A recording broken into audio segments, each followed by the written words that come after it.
Good morning friends. Welcome to our YouTube channel online classes. हम लोग इस channel पे एनसीईआरटी बुक्स के क्लास 6 से लेके क्लास 10th तक पढ़ेंगे। आज हम लोग पढ़ने जा रहे हैं फिजिक्स क्लास 9th का चैप्टर 8 मोशन। तो क्लास 9th से हम लोग चालू करते हैं फिजिक्स से, मोशन से। इसमें हर एक दिन एक एक वीडियो जाएंगे, आधे आधे घंटे के वीडियोज होंगे। पहले हम लोग फिजिक्स कवर करेंगे, फिर बाकी सब्जेक्ट्स करेंगे। धीरे धीरे सारा चैप्टर्स कंप्लीट हम लोग करेंगे क्लास 6 से क्लास 10 तक। सो मोशन।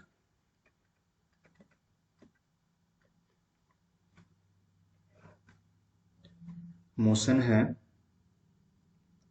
ये क्लास 9th का chapter 8।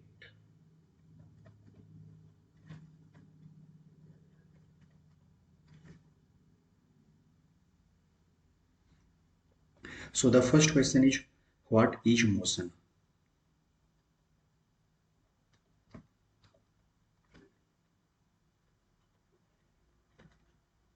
What is motion? What is motion? Motion क्या है? अगर सिंपल लैंग्वेज में हम लोग समझेंगे तो मोशन का मतलब होता है मूवमेंट। अगर कोई ऑब्जेक्ट मूव कर रहा है तो हम लोग ये बोल सकते हैं कि वो ऑब्जेक्ट मोशन में है। We often perceive an object is in motion when its position changes with time. If there is an object,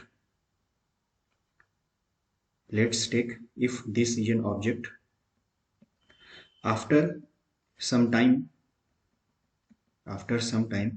this is position A, okay, and this is position B. After some time, the position of the object changes from point A to point B. तो अगर point A से point B में object का position change हुआ है तो in that course there must be some motion associated with that object.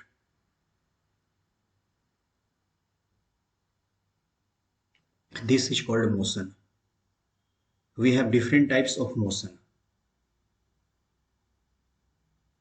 कुछ motion को हम लोग डायरेक्टली देख सकते हैं, जैसे some motions can be directly observed. Some motions can be directly observed.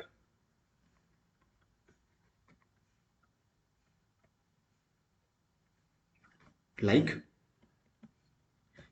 moving car. हम लोग डायरेक्टली देख सकते हैं, लेकिन some motions can be inferred through indirect evidences. But कुछ motions can be inferred from indirect evidences. Like motion of air.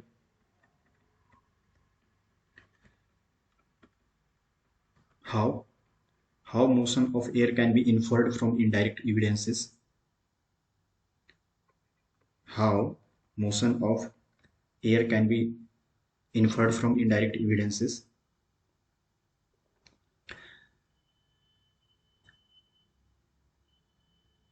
जब हवा चलती है तो पेड़ के पत्ते मूव करते हैं, डस्ट और लीव्स जो है उड़ते हैं। इससे हम लोग ऑब्जर्व करते हैं कि there is the motion of air. So some motions can be observed directly and some motions can be inferred through indirect evidences. ये क्लियर है? एक दूसरा एग्जांपल है motion of Earth. Motion of Earth को भी हम लोग डायरेक्टली ऑब्जर्व तो कर नहीं पाते हैं. Earth is having two types of motion. Earth is having two types of motion. Earth is undergoing two types of motion.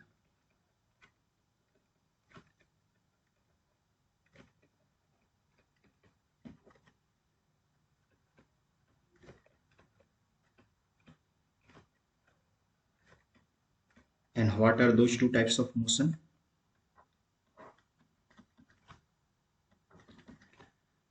One is rotation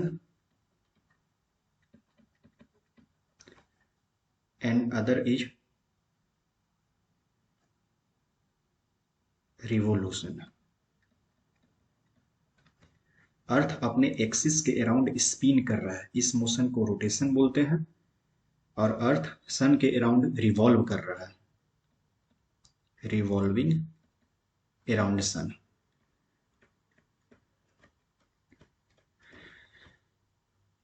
but these two motions are not being directly observed by us.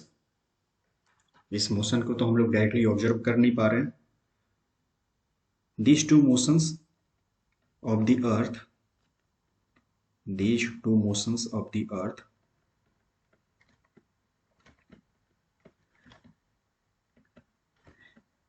can be inferred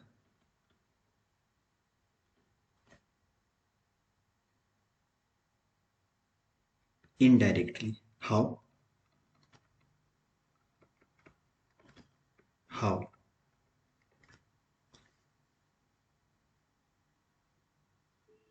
Sunrise, sunset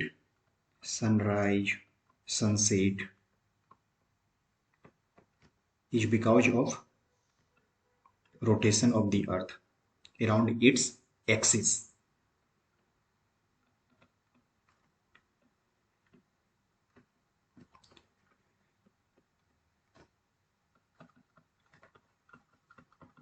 And changing of seasons is because of revolving of the earth around the sun. Changing of seasons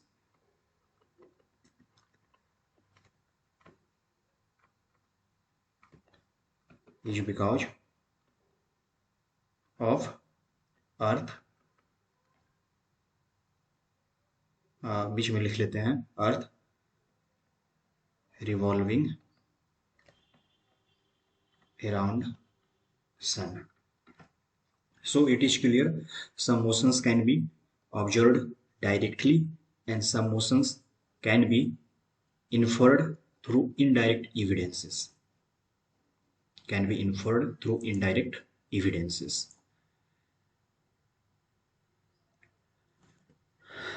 Because an object may be moving for one person and the object may be stationary for the other. एक object move कर रहा है, for one person that object may be moving and for some other person that object may be stationary. तो यहां पे concept आता है frame of reference. Reference frame कहां से ऑब्जर्व कर रहे हैं. एग्जाम्पल, एक बस है. For example, let's take a bus. For example, this is a bus. Okay, और आप यहां पे खड़े हो, ऐसे खड़े हो. बस मूव कर रहा है, मान लीजिए 50 किलोमीटर पर आवर के हिसाब से बस मूव कर रहा है. आप रास्ता के बगल में खड़ी हो, आपके लिए बस मूव कर रहा है 50 किलोमीटर पर आवर. लेकिन अगर एक आदमी बस के अंदर बैठा हुआ है, मान लीजिए यहाँ पे एक सीट है, यहाँ पे बैठा हुआ है, उसके लिए तो बस मूव नहीं कर रही है, क्योंकि उस आदमी और बस के बीच में कुछ भी चेंजेज नहीं हो रहा है. उसको तो लग रहा है कि बस स्टेशनरी है उसके रिस्पेक्ट में. तो in this case the bus is moving for the person who is standing beside the road, but the bus seems to be not moving for the person who is sitting inside the bus. So an object may be moving for one person and the same object may be stationary for the other. It depends on the reference frame.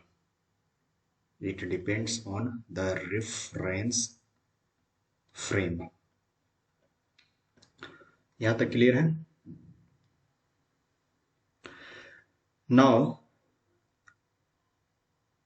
we are going to discuss about how to describe a motion. How to describe a motion.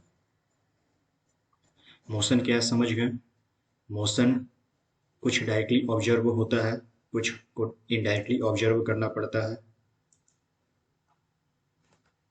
एक object एक person के लिए moving हो सकता है and the same object दूसरे person के लिए स्टेशनरी हो सकता है। तो मोशन क्या है ये तो समझ गए। Now how to describe a motion. Describe motion. How to describe motion?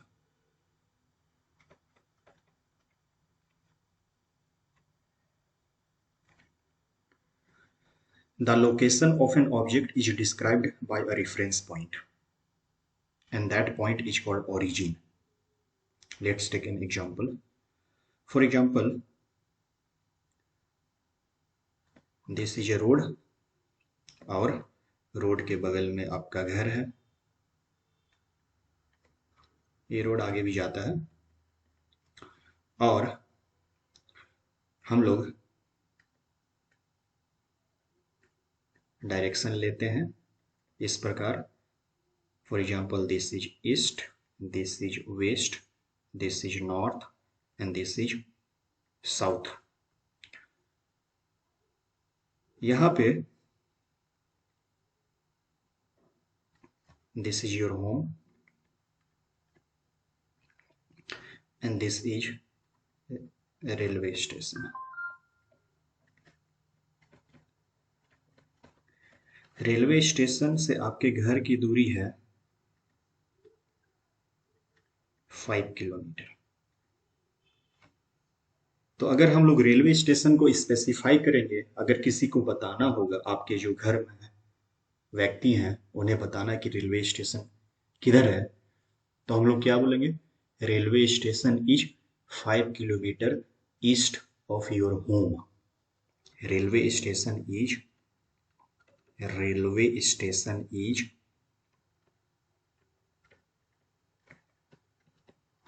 5 kilometre east of your home. यहां पे हम लोगों ने क्या किया? आपके घर को हम लोग रेफरेंस पॉइंट माने। Your home is reference point.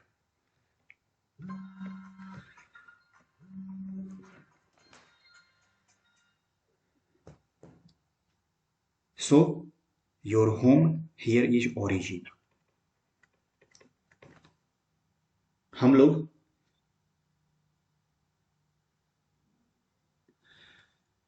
आपके घर को ओरिजिन माने और उसके रिस्पेक्ट में रेलवे स्टेशन का पोजीशन को स्पेसिफाई किए। So the location of an object is described bye a reference point and that reference point is called origin. Clear? Now the simplest type of motion which can be performed by an object is motion along a straight line. सबसे simple type का motion होता है motion along the straight line. तो we will discuss motion along the straight line.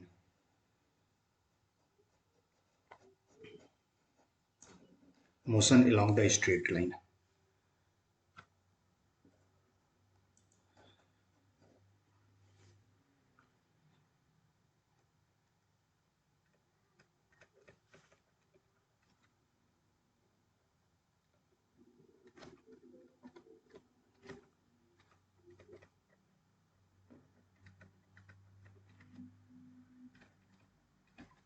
This is the simplest type of motion. Motion along the straight line is the simplest type of motion. This is the simplest type of motion. Simplest type of motion.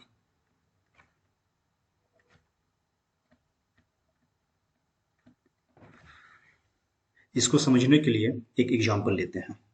Let's take an example. For example, this is a road. ये road है, ये point O है, starting of the road, then there is point A, then there is point B, point C, and this is point D. Point A है 25 kilometre, point B है उससे 25 kilometre पे, point C है उससे 25 kilometre पे, और point D है उससे 25 किलोमीटर पे। So, एक ऑब्जेक्ट जब पॉइंट ओ से चलना चालू करता है ना, पॉइंट ओ से चलना चालू करता है, यहाँ से चलना चालू किया, पॉइंट ए पे आया, उसको क्रॉस किया, पॉइंट बी पे आया, फिर पॉइंट सी पे आया, पॉइंट डी पे आया, फिर यहाँ से वापस मुड़ा, अब फिर पॉइंट सी पे आया और यहाँ पे रुक गया। तो total path length covered by this object क्या होगा, कितना वो चला, total path length, total path length, total path length हो जाएगा ओडी प्लस डीसी। ओडी कितना है, 25 plus 25 plus 25 plus 25, 100, plus DC कितना है 25, मतलब टोटल पाथ लेंथ 125 किलोमीटर हुआ।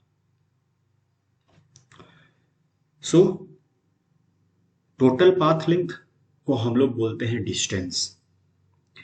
तो डिस्टेंस का डिफिनेशन क्या है, distance is the total path length covered by the object is called distance.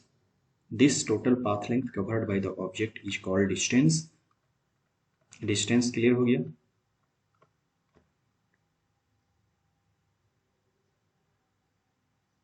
And distance is having only magnitude.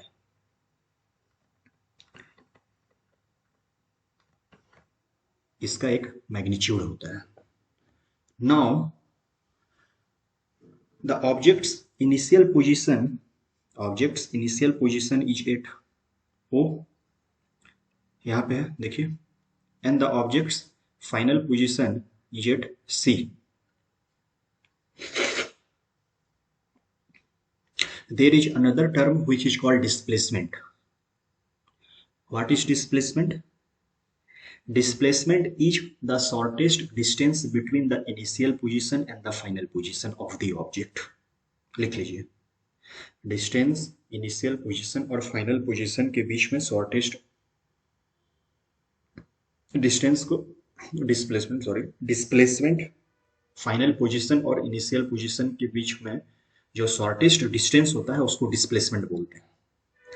तो पॉइंट ओ और पॉइंट सी का कितना दोनों के बीच में दूरी है, 25 plus 25 plus 25, that means the shortest distance between point O and point C is 75 kilometer, and this is called displacement.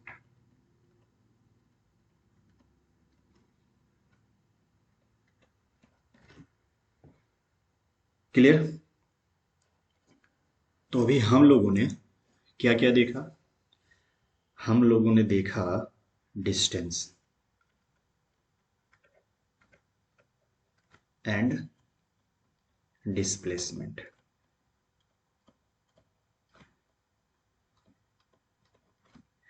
Distance क्या है, distance is the total path length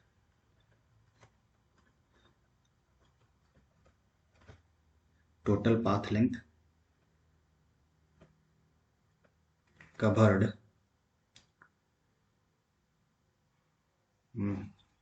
sorry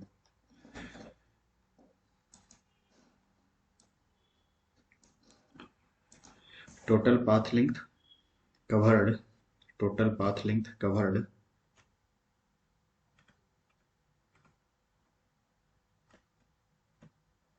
by the object.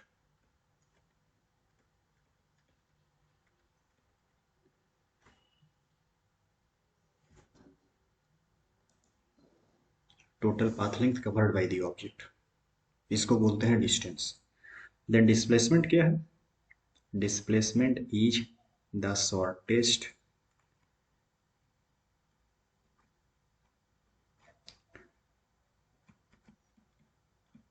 distance between initial and final position. Okay, now distance only has magnitude, but displacement has magnitude as well as direction. So अब यहाँ पे magnitude and direction दो quantity, distance and displacement दो physical quantity है. Distance के पास magnitude होता है, डिस्प्लेसमेंट के पास मैग्नीट्यूड एंड डायरेक्शन बोथ होता है. So there are two terms, those physical quantities which are having only magnitude are called scalar quantity. Scalar, S-C-A-L-A-R, scalar. This is a scalar quantity. And those physical quantities which are having both magnitude and direction are called vector quantities.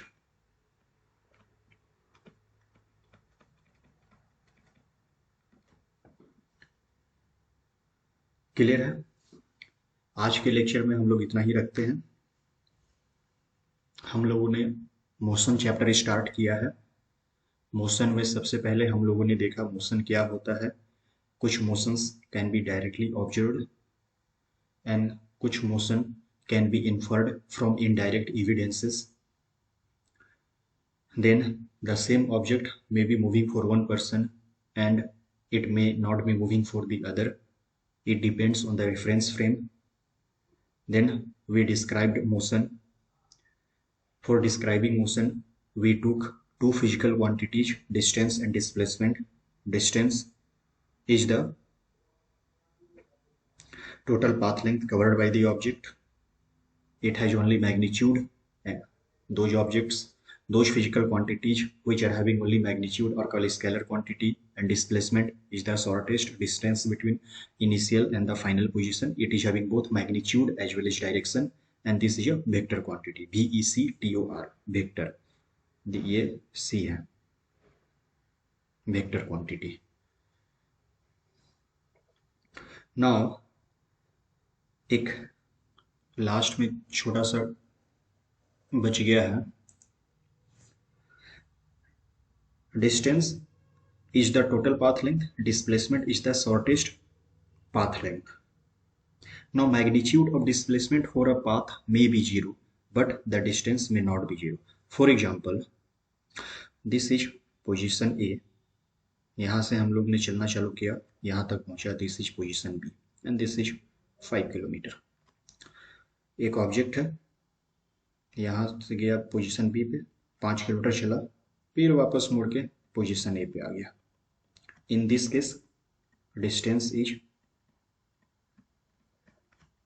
5 + 5, 10 kilometre. But displacement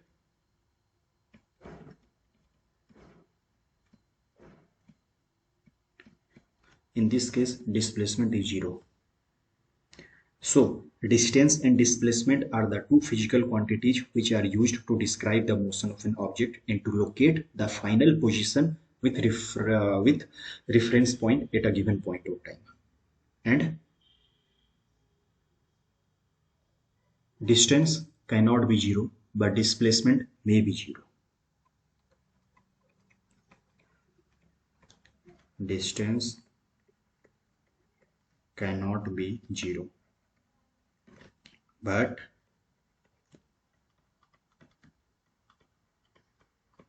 displacement can be 0.